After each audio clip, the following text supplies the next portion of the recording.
With 3 weeks left to go in the regular season, the hunt for a bowl game is on for our Virginia Tech Hokies as we are headed to the Dome in Syracuse to face off against the Orange, who are also chasing a bowl spot of their own, currently 3-6, needing to win out in order to get the job done. We've got to win 2 of our next 3, coming off a somewhat competitive loss to 8th-ranked Miami a week ago. We hung in there against a really good Hurricanes team. We actually had the lead going into halftime, but Clyde Poole was very clearly banged up in the second half, and I give him credit. He was able to power through the injury and play pretty much the rest of the game, but the offense really was not the same with him not at full strength, and we ended up losing 35-23. I thought the defense did some good things, forced a couple of turnovers. We only had 2 interceptions as a team through the first 8 games of the year, but we doubled that in this one. As for Clyde Poole, the numbers are kind of all over the place. Some of the interceptions were his fault, others were not. Once it was a 2-score game right at the end, we took him out for Akeem Okafor, the true freshman. He ended up looking pretty good, to his credit. So we find ourselves needing to win 2 of these next 3 games against Syracuse, North Carolina, and Virginia. All 3 of those teams are 3-6. They're all in the same boat. They're all hanging on for dear life if they want to make a bowl game. We're also getting close to the end of the regular season across the nation. Most teams have 2 to 3 games left, and the chase for the college football playoff is fully on. Georgia, USC, SMU, your top 3. Those schools, along with Arizona State, are the only unbeaten power conference teams currently left, with a lot of movement here in the teens. I'm really curious to see how everything unfolds because I don't think there are many weak links this year. I really feel like of this playoff bracket, you could see just about any team in this group go on and make a run, and we would be looking at some really exciting matchups, but obviously we'll get a clearer picture painted once we get a little bit closer. Same could be said for the Heisman race, which is currently held by ECU quarterback Julian Hero, who has had the lead for most of the year. That really hasn't changed, even though I honestly think the numbers that the guys below him are a little bit better. Guys like Zarius Stone, Brennan Holloway, likely first-round picks in this year's draft. Tempe Chesney of Arizona State. Kieran Riddle of Alabama was firmly in the mix. He just had a bye week last week and has fallen all the way to 11th. I think him, Josh Scarborough, and Hoppy Reynolds in the 10 to 12 slots are all too low. We've got a couple guys in award races, including Carmen Drake, and then Clyde Poole is 8th for the Johnny Unitas Golden Arm Award as the top senior quarterback in the nation, and of some good players, specifically Isaiah Timpf from Stanford, who is certainly a notable prospect in this year's upcoming draft. We're not currently projected to make a bowl game given that we are under 500, but I think the schedule finally lightens up for us a little bit. We've played against some really good teams in conference like Louisville, who's ranked, Miami, who's in the college football playoff, Georgia Tech, who just played 2 very competitive games with SMU and Clemson, who are 2 of the top teams in the country. Even though we don't have a shot at making the conference championship or anything, obviously we still want to make a bowl game. It's important that we get there in this first year with this group so we can show the young guys and show recruits that we're building something good here in Blacksburg, Virginia. So let's take a look at this Syracuse team who comes into this matchup with a record of 3-6. Their roster is actually one of the somewhat higher-rated teams in the ACC. They're a 79 overall, which is pretty much exactly where we are. But they have been quite disappointing this season. Now, I will say they played a competitive game with a good Arkansas team. They were in it against Louisville. They got blasted against SMU, which has been the case with everyone else. And they just haven't been all that consistent throughout the year. They are coming off a win, though, against Central Michigan. I know that they're only a MAC team, but Central Michigan's 7-2. They're a really, really good group of 5 teams. So, honestly, that's kind of an impressive win for Syracuse. And I think this team is better than their record suggests. They've had a hard non-conference schedule. Arizona State was in there. Those guys are undefeated. Junior quarterback Will Thurbert leads the way. He's nothing spectacular, but has a good build, solid arm. I like the skill position guys. Sam Flowers, the redshirt sophomore, I think he can really play. Trey Nylon is a good backup. Kari Clayton's at wide receiver. He's a good player. And then defensively, this secondary, they've got some ball players. Trace Emerald, a sophomore. He's an NFL guy, I think. They've got a really good corner alongside him with Jamison Hundley. He will not play due to an injury, however, a big loss for the Orange. I'm excited to play in the Dome as well. When I was originally planning out this series, Syracuse was actually one of the first teams on my radar. I wasn't really sure how I would feel about having every one of our home games in the Dome. I think it's fun to play here occasionally, but for every game, I'm not really sure. And even something as simple as a stadium certainly has an impact on my decision of choosing a team. As we take a look at the offense, Clyde Poole sacked 3 times last week, threw 3 interceptions after only throwing 2 through the first 8 games of the year. We'll see if the offense can have a better performance than the second half of last week as Poole's pass is caught. Trevor Adams with the first down. Good conversion by Virginia Tech. Adams, gritty after the catch. He fits every stereotype you think of with the undersized slot white wide receiver. Clyde Poole with a juke move gets the first down, wrapped up by Trace Emerald. Virginia Tech past the 50. Good start to the drive here on the opening possession. Mark Armstrong in the backfield. It's been a tough year for him as he gets it with room up the middle. Shrugs off a tackle, and Armstrong gets the first down. Armstrong was a beast his first 2 years at Virginia Tech, but this year the numbers haven't really been there. He's only scored twice. He's been really banged up throughout the year. I give him credit for continuing to battle as Poole loses yardage on the option, this time with nowhere to go. Now looking at a 3rd down and 5. Poole hands it off. Armstrong up the middle. That's close.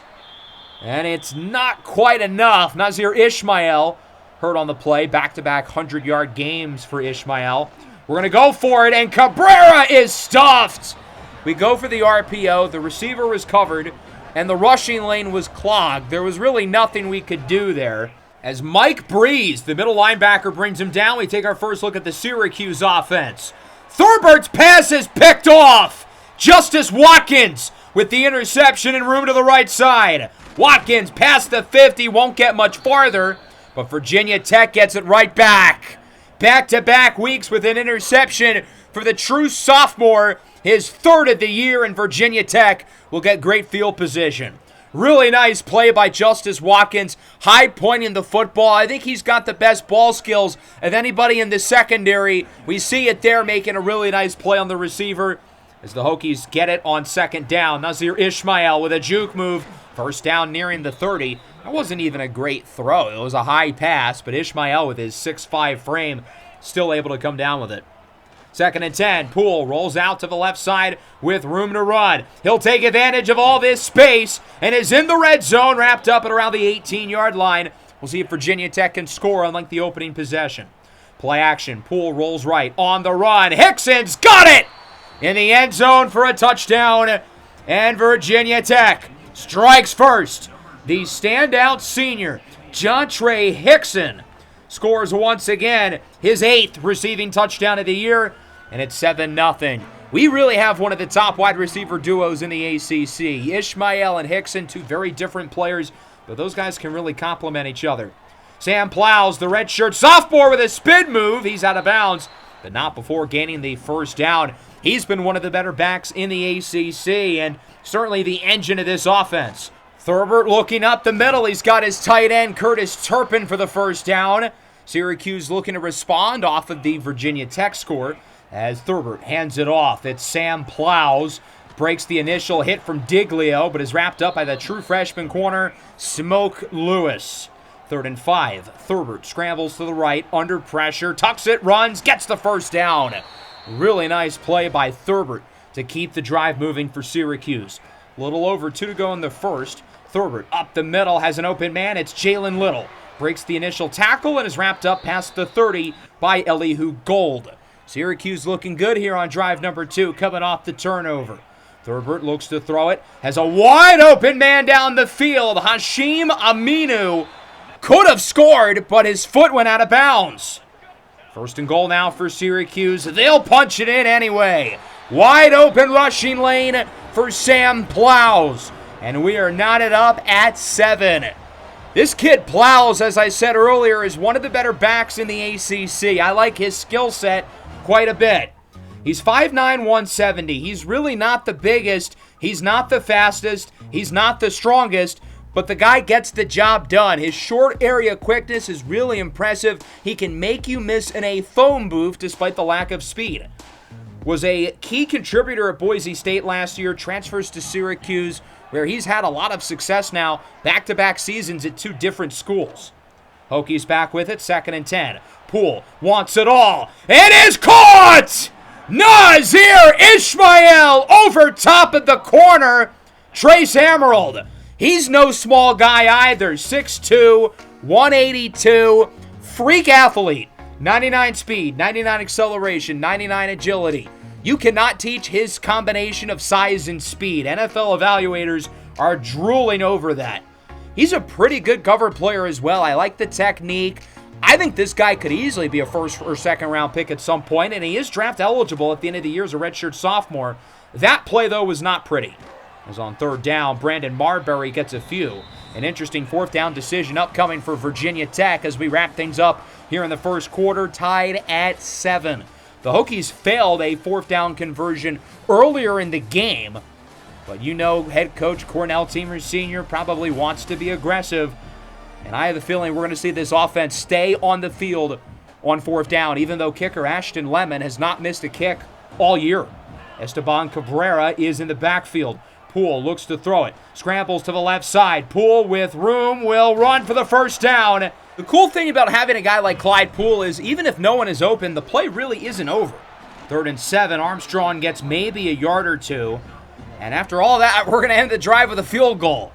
Ashton Lemon from 38 yards out, the senior from the right hash, looking to keep his perfect mark on the season. His kick is right down the middle. And Virginia Tech is back ahead, 10-7. Solid drive. I feel like we could have gotten a little bit more there, but once we got the 50, failing on 2 3rd down tries as Sam Plows is going backwards. Our run defense has been phenomenal. Number 11, Corbin Roll, leads the way along with Jensen Diglio. 3rd and 5. Here is Thurbert looking deep. It is broken away. Darius Penny, number 1, and Elihu Gold, number 21. Both in the area, jarring the ball out as the Hokie defense forces a 3 and out. Armstrong to the left side looking for a block. Instead, he'll make the defender miss himself. A gain of around 18 for Mark Armstrong. He's more of your bruising physical back, but he can make plays in space as well. He's gotten off to a good start today. Poole scrambles, looking for Jontre Hickson. Outruns the defender. Whoop! Juke move, Hickson to the 15. What a play after the catch by Jontre Hickson. He gets 32. He's just shows shifty. With the ball in his hands, another guy in space who is so hard to bring down.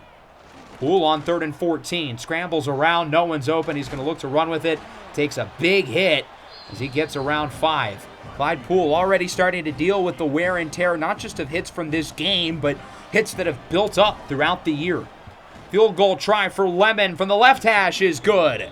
Still has not missed, and it's 13-7. Syracuse gets it back, still a 1-score game with 4:20 left to go in the first half. On 3rd down and 2 with the receiver in motion, they'll fake the handoff. Thurbert up the middle, it is broken up! Smoke Lewis, the freshman corner, now a full-time starter. I think he's been really good, a lot better than Jair Hill, the veteran who was out there before him.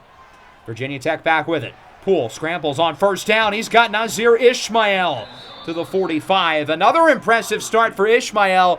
As I said earlier, back-to-back 100-yard games. He is red hot, and he's nearing the 100 yards mark already today. As Armstrong loses 3. Mike Breeze, his 3rd TFL of the first half. Now we are looking at a 2nd and long. With Ishmael in motion, Poole looks to throw it. He's got Ishmael up the middle, fighting for yardage. Nearly gets the 1st down. 6 catches, 101 yards in just the first half for Nazir Ishmael. 3rd down and 1 with Trevor Adams in motion. Poole keeps it. Tries to bounce off a blocker, but he is going backwards. And Clyde Poole is hurt on the play. Not a serious injury, but he's not going to be on the field on 4th down.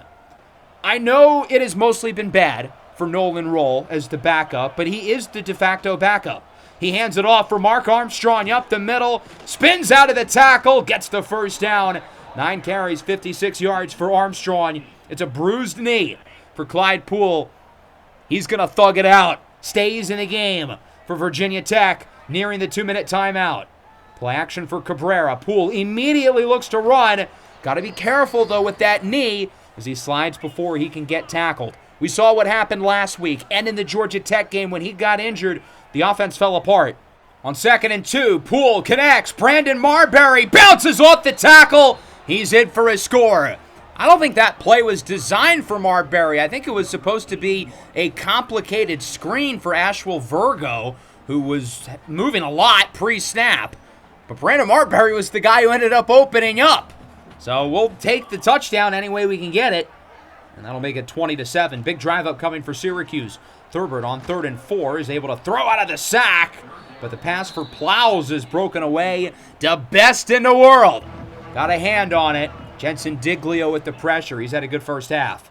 50 seconds left in the second quarter. Poole goes up the middle. Adams, juke move. Trevor Adams past the 45-yard line. Virginia Tech looking to move quickly, trying to score before the end of the half. Poole for Marbury. What a catch! These receivers have made some unbelievable grabs. It's crazy that we're going from the Browns episode yesterday where no one on our team could catch a cold to this. Here's Armstrong up the middle. Big run for Mark Armstrong. Where has this been all year? 72 yards might be a season high for him, and we're still in the second quarter. Poole up the middle. He's got Ishmael for the touchdown. Virginia Tech adds to the lead, a dominant first half offensively for the Hokies as it's 27-7. Clyde Poole, 16 of 22, 240 yards through the air and 3 touchdowns. Nazir Ishmael leading the way. He's got 7 for 107 yards and now a score. As Syracuse, what will they do with 15 seconds? Looks like they're just going to run the ball. And Plows goes backwards. It's Smoke Lewis who brings him down. And that'll wrap up the first half here in Syracuse, New York. It has been all Virginia Tech. Probably our best team half of the entire year. The offense was electric, as I mentioned, 27 points. The Clyde Poole to Nazir Ishmael connection has been excellent. After we called out Ishmael after the Georgia Tech game, he has been a completely different player. We've run the ball really well, too. Mark Armstrong, 11 carries, 76 yards. He's been impressive. The Syracuse offense, meanwhile, really hasn't been that good. Thurbert, 10 for 16, 109 yards and an interception. Sam Plows, really good running back, has 6 carries for 12 yards. Our run defense has not made his life easy. Syracuse starts with the ball. If they want any chance of coming back into this game, now is the time to do so. Plows up the middle, plowing you ahead. I've been waiting to use that pun. Took the entire first half. Here's Trey Nylon, the backup running back, with room to the left with an impressive spin as he gets around 22 yards on his first touch of the game. 3rd and 4. Thurbert looking for the end zone. One-on-one. Broken away by Elihu Gold. Looked like Gold had a better chance to catch it than the receiver. The receiver had to play DB to make sure Gold didn't get the interception. 35-yard field goal try for the sophomore Kiki North. His kick is good. Still a 3-score game, but at least for Syracuse, they get some points. 27-10. Virginia Tech gets it back. They've scored on each of their last 4 drives. Poole has Hickson high pointing the football. These receivers just have such good body control. We saw it with Ishmael on a high pass earlier. There it is with Hickson. These guys just know where to move, and they know how to track the football. Poole rolls out to the left, under pressure, throws it off his back foot. I don't know what he was thinking there. Trying to get something out of nothing on 3rd down. That'll lead to a punt.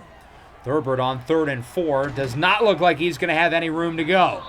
It's Corbin Roll and Smoke Lewis who bring him down. I've been impressed with Smoke Lewis. He's a good cover player, but also has a lot of instincts around the line of scrimmage. Ashwell Virgo with a juke move. Another move! And a first down for the freshman running back. Really good play there by Virgo, who's been pretty quiet today. Play action. Poole scrambles to the right side. He's got Ishmael. Blows by the defender. He is gone. Nazir Ishmael, 54 yards to the crib. And Virginia Tech is turning this game into a blowout as it's 34-10, assuming they make the kick. Nazir Ishmael had a step on the corner, and you're not beating him in a foot race. Syracuse back down by 24 now. Thurbert on first down. He's going to go open for Plows. The linebacker who was supposed to cover him decided to blitz, hoping he could bounce off his blocker if the throw went to Plows, but he couldn't. Good play by the offensive lineman to keep him engaged. 3rd and 9, bad throw by Thurbert. Syracuse is going to have to punt it away. And Virginia Tech is close to putting the icing on the cake of this game. Poole scrambles. He'll go short. Virgo does not get much. Mike Breeze has been the lone bright spot for Syracuse. 4 TFLs for number 4. Wide open on third down. It's Brandon Marbury who gets it near the 40. A big conversion for the Hokies as that'll wrap up the third quarter. Another dominant frame on both sides of the ball for Virginia Tech. If we keep this up, we might be able to play the backups in the fourth quarter. We haven't been able to say that all year. So it's 3rd down and 9 here for Virginia Tech. Starters are out there for now as Poole looks to throw it under pressure. Hickson with the first down. Clyde Poole's taken his fair share of hits today. The wear and tear building up a little bit. We're not trying to run him too much. Obviously, in a game like this where we're up by a lot, the last thing we want him to do is get hurt. As Mark Armstrong gets it inside the 20, nearing the 100 yards mark. Kingston Carter, the left tackle, hurt on the play, grabbing at his ankle. 2nd and 8, Poole goes short. Marbury high points the ball, and he gets it inside the 5. All of our top receivers, Ishmael, Hickson, Marbury, they've been really good each. All 3 of them might get 100 yards today. As Cabrera goes backwards, it's Breeze again. 3rd and goal. Poole's got Hickson. Walk-in touchdown, his 9th of the year. A career-high 5 passing touchdowns for Clyde Poole, and it's 41-10. I think it's fair to say we can take the starters out of the game. Mostly backups in now for Virginia Tech. A good chance to see a lot of the youngsters as that one is broken away on 3rd down. Mario Berkovici, the freshman safety. Syracuse with nothing to lose will go for it. Thurbert up the middle, broken away. Jasur Bilal, number 3, the sophomore corner, jars it out. Akeem Okafor in at quarterback. He played well last week. I want to see more. Okafor up the middle. He's got Trevor Adams. That's not a backup. Adams still in the game, makes a nice grab. I'm curious to see some of these young receivers, though. We've got a couple of good true freshmen who are being redshirted. There's Esteban Cabrera in for the touchdown. That is not one of our backups. But Cabrera is in for the score. First career passing touchdown for Akeem Okafor. And it is 48-10. This is now an onslaught. Syracuse has it back, little over 5 to go. Thurbert under pressure, wants it all. He's got Jalen Little to the house for a touchdown. Number 19, the safety, Tristan Steffen, got burnt by Little. And it's 48-17. Virginia Tech back with it. Okafor looks to throw it. His pass is picked off. An interception by Quincy Clinton. And Syracuse gets it back as he's wrapped up by number 17, Malachi Lavelle Jr., the true freshman. Syracuse has it back, little over 3 to go. Bad throw on 3rd down by Thurbert. No reason not to go for it, and they'll keep the offense out here on 4th down and 7. Thurbert and Plows in the backfield, all starters in for Syracuse. Thurbert looks to throw it. Looking short, it's caught for the first down. Nice grab by Hashim Aminu, who has Syracuse moving once again. Trying to make this score look a lot closer than the game really was. Thurbert steps up in the pocket, dances around, and is eventually sacked. Braylon White, the sophomore, brings him down and goes flying to the turf, as that'll make it a 2nd down and 11 for Syracuse. A little over 2 minutes to play in the 4th. Thurbert looks to throw it. Has a clean pocket. We have not sent much pressure today as that one is caught inside the 10. Nice juke move inside the 5. Really nice play after the catch by Brett Klutz, the sophomore hailing from Pittsburgh. 1st and goal. Plows. 2nd touchdown of the game. Is it time to put your rally caps on, kids? Well, I don't think so. Virginia Tech will get the ball back, chew some clock for the next 2 minutes, and that is how this game comes to a close. 48-24, a dominant win for the Hokies. Easily our best game of the year. 377 passing yards and 5 passing touchdowns, both career highs for Clyde Poole, who has played arguably the best football of his career over these last few weeks. Even with the 3-interception game a week ago against Miami, he has kind of an excuse. He was injured and was hit on some of those picks. But when he's been healthy, he's had some really good games throwing the ball. The run game was good. I thought Mark Armstrong was impressive. The defense played well. I still want to see more from the pass rush. Carmen Drake was banged up for most of this game. He didn't really play much. Outside of Drake, the pass rush really has not been very consistent this year, and it showed. in this game, but that's kind of nitpicking given how good we were throughout the course of this game. Our defense made very timely plays. Syracuse was 1 for 10 on third down. Poole's final stat line, 25 to 34, 377, and 5 tubs. Best passing game of his career. I don't think it was the best overall game. The Pitt game 2 weeks ago, I think, was more impressive because of what he did on the ground, but his best game as a passer. Then Akeem Okafor got some snaps. He was not great. Armstrong, 92 yards. Poole had a couple of good runs. None of the other backs were all that impressive. But look through the air. The Three Stooges. Ishmael, 9 for 171 and 2. Marbury, 5 for 81 and a score. Hickson, 5 for 90 and 2 scores. Even Trevor Adams was pretty good as well. And then Cabrera had the touchdown at the end. I thought the offensive line was terrific, and then the defense overall was quite good. I thought the secondary played really well. The corners, Gold and Lewis. The safeties, Penny and Justice Watkins with the interception. Thurber was not great. Neither was Plows, although he was better in the second half. His offensive line really didn't do him many favors. Rough day in the office for the Syracuse defense. They could not cover anyone. They were not sending any pressure. They could not stop the run. Not really much good things I can say about them. Before we go through the Week 11 games across the country, let's talk some recruiting. We're getting down to it here towards the end of the year. A lot of the big recruiting battles are done, but there are still some very competitive races that are going to wrap up over the next couple of weeks. We got the good news that Niles Colclaw and Ian Cloud just committed in the last episode. We've got a good group of 4-stars. That's 10. Going into the year, I expected anywhere between 6 to 12 4-stars. We're already at 10. So we're certainly doing a good job in terms of that. We've got some points left over. We've got one more home game for visits. We can choose 4 players here. We're going to start with Stevie Molinaro, the 4-star wide receiver. Ball State has the edge. We're going to have him come for the game against North Carolina. I feel like we can out-recruit Ball State, and we should be able to win him if the visit goes well. Frederick Stacy feels like a good choice. He's a gem. Maryland has the lead. He's not a guy I want to lose out on. I think he could be really good at offensive guard. And he's a local guy as well, in-state from Virginia Beach. Chester Ream at linebacker. I think this kid can really play. His deal breakers set up really well with us. I think we can get him to commit if the visit goes well. And then I was down to Jalen Hunter and Lawrence Rossi for the last spot. I'm going to go with Rossi because there's more teams in the mix. I do really like Jalen Hunter, though, but I think I want to make sure we get Rossi. RJ Jordan, I think we're going to get to commit this week.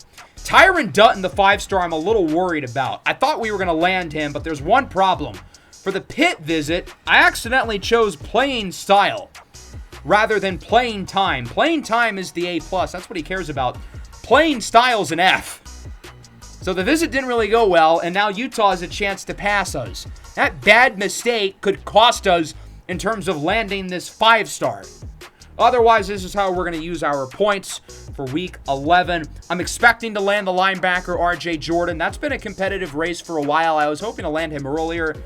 I think this week we should finally get the job done. And luckily, we do. From College Station, Texas, taking him away from his hometown. I know the Aggies were interested in him. We've got a good group of linebackers. We already got Darrell Evanson earlier in the year. Chester Ream and Lawrence Rossi are visiting this week. And then at this point, who knows about the 5-star Dutton. We're in a recruiting battle with Alabama for Clayton Peppers. I have a hard time thinking we'll beat them, unfortunately. But we've got Molinaro, Rossi, Ream, and Stacy all visiting the program this week. And then we get the good news that Nazir Ishmael wins the ACC Offensive Player of the Week for a second time in the last 3 weeks. Again, I think it should have been Clyde Poole, but at least it's someone from our team, and Ishmael is a worthy choice. So we'll start our recap in East Carolina. The Pirates are not currently the Group of 5 representative for the playoff, but they are the highest ranked Group of 5 team. They're playing against Memphis, and the Tigers would end up getting the upset in the rain. Redshirt freshman quarterback Ariane Igwebuike leads the way for the Tigers, 41-30, and this certainly makes ECU's path to the playoff a lot harder.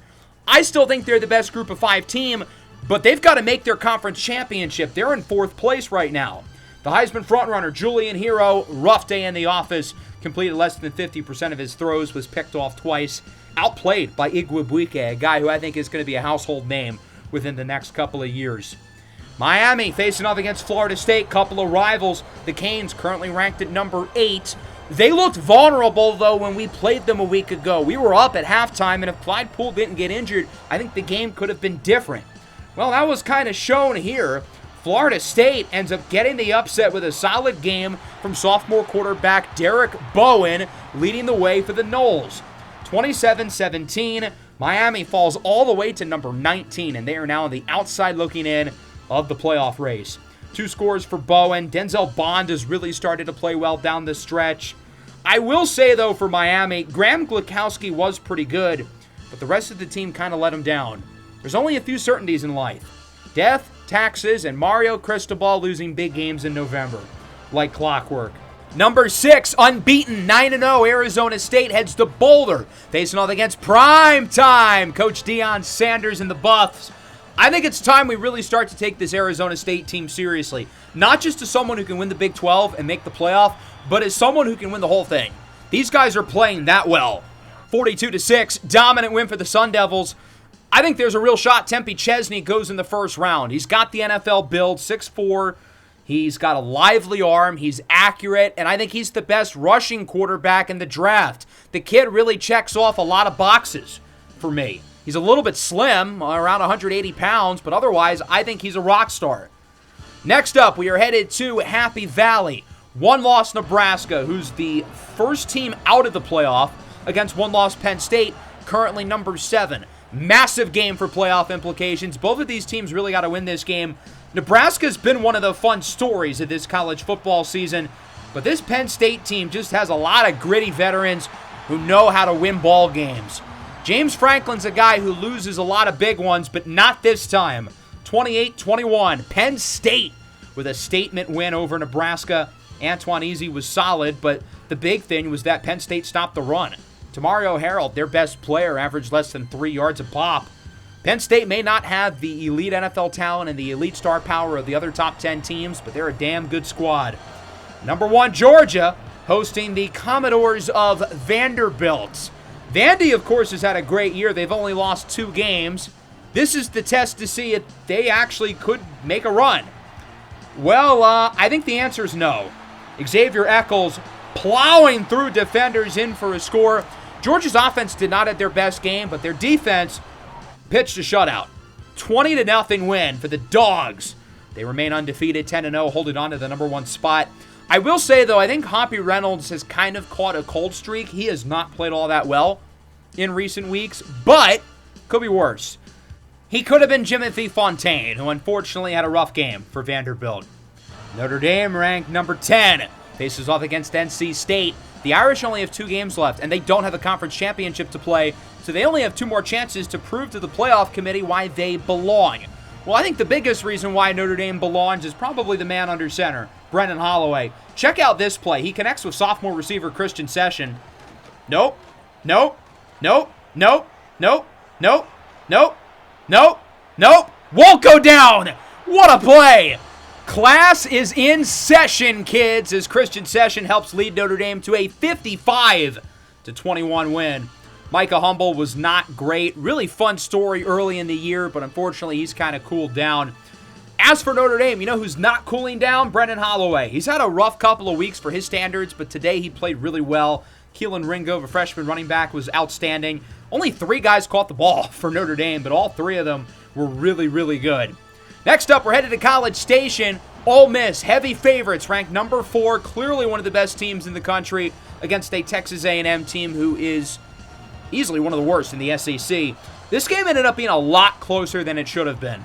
Ole Miss was able to fend off the upset with 3 more touchdowns for running back Cedric Carter, who now has 24 rushing scores on the year.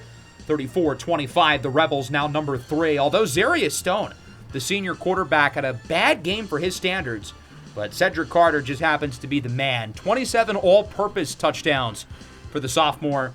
As for A&M, Lyle Barrios actually outplayed Zarius Stone, believe it or not, despite the loss.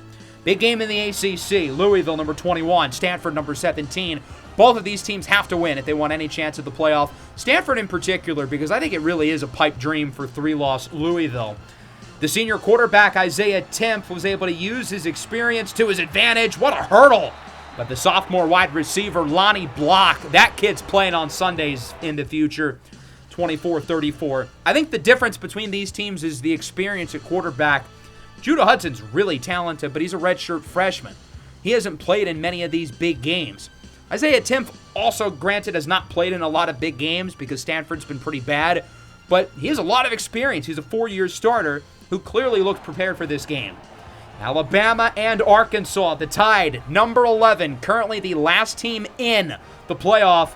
This game ended up being a lot closer than it should have been, going into 5 overtimes, but a 2-point scramble by Kieran Riddle would give Alabama the win, 57-55. In one of the most exciting games of the year, Alabama holds on to their playoff spot for dear life.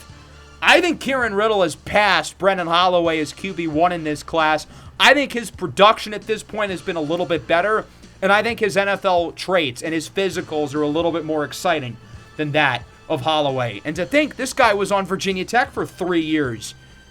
As for Arkansas, Jerebold Hannock, the sophomore with the best game of his career. Kyle Mays doing what he does second in all of college football in rushing.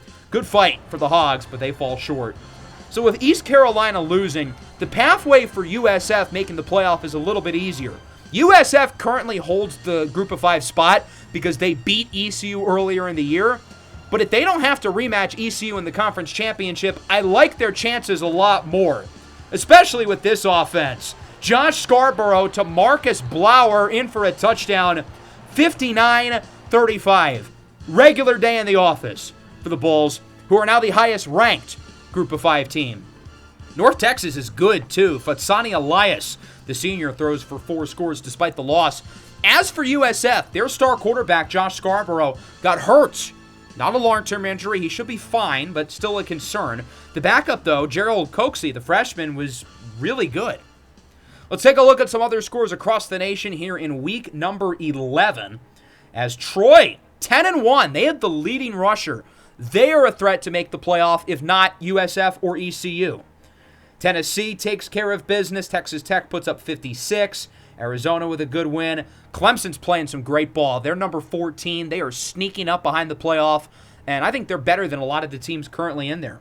Oklahoma State is the new last team in with the loss from Miami. Michigan's inching closer. Ohio State now number 8, and then we're not going to talk about this. Nope. Nothing to say about it.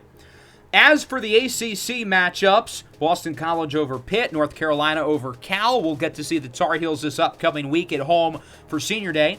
Good win for Illinois over Maryland. Indiana wins their just second game of the year, beating UCLA 44-46. Arkansas State with a shootout against James Madison, despite a great game from Dorian Sahara, the senior receiver of James Madison, who has held his first-round status. Mississippi State beats Oklahoma. The Sooners probably not going to make a bowl game. Really rough year for the sophomore quarterback Wyatt Cruz, who I said going into the year, if all goes well, could be the number 1 pick. Granted, that would require a lot of development. That has clearly not happened yet. As for the rankings, SMU falls to 5 with a bye week. I don't agree with that at all. They should be at minimum number 2. Them and Georgia, I feel like, are clearly the 2 best teams in the country right now. I don't think USC should be ahead of them, and then certainly not Ole Miss and Tennessee, who have both lost. Arizona State also at 6, kind of feels a little disrespectful. As for the rest of the rankings, Miami falls all the way to number 19. That is a big tumble for the Canes. I think that's a little bit harsh, to be honest. I don't think they're one of the 12 best teams in the country, but I don't think they're that far off. Oklahoma State does replace them. Some fun matchups here in the first round. Notre Dame, Ohio State, and Georgia in that same quadrant would be cinema. Brennan Holloway, Wambly Mendoza, and Hoppy Reynolds as the 3 quarterbacks. That'd be really exciting. Mike Breeze wins the Player of the Week. Okay, along with Anthony Anderson, the standout running back from Illinois, likely to be a high pick in this year's draft. And then in the ACC, obviously, Breeze and Ishmael. As for the Heisman watch, Julian Hero is still in first, which really surprises me because he did not have a good game this week. His numbers are really good, but they're not first place for Heisman worthy. Honestly, they're pretty similar to that of Clyde Poole. The yards are higher, but touchdown to interception ratio is pretty even. Completion percentage, passer rating, all kind of the same. Poole's rushing numbers are better too. In terms of other quarterbacks, I've been critical of Wambly Mendoza this year, but he leads the country in touchdowns and has the least amount of interceptions. Hoppy Reynolds, Brendan Holloway, Kieran Riddle, Tyree Wells, Tempe Chesney, all of those guys should easily be ahead of him. Zarius Stone of Ole Miss as well. So I really don't get why this game is so obsessed with Julian Hero. He's a good player. I don't think he's a Heisman caliber player, especially compared to these other guys currently below him. Here is the extended Heisman list. Cedric Carter now on the list at running back with all of his touchdowns. As for our bowl projection, I think a couple weeks ago we were slated to play in the LA Bowl. That's where they have us now against 8-2 New Mexico. They've got some good players. I think that'd be a fun matchup. So we've got 2 weeks left to go. Senior Day next week against North Carolina. If we win, we clinch a bowl game. And obviously, very exciting storylines across the nation with the hunt for the college football playoff. Hope you guys enjoyed. Make sure to leave a like and subscribe if you're new. I think within the next episode or two of the Brown series, we will have our first prospect profile. So we're going to start to talk about these guys as NFL prospects, how they project to the next level, particularly the quarterbacks, which I think is going to be a lot of fun. Make sure to leave a like, subscribe to the channel if you are new. Peace out.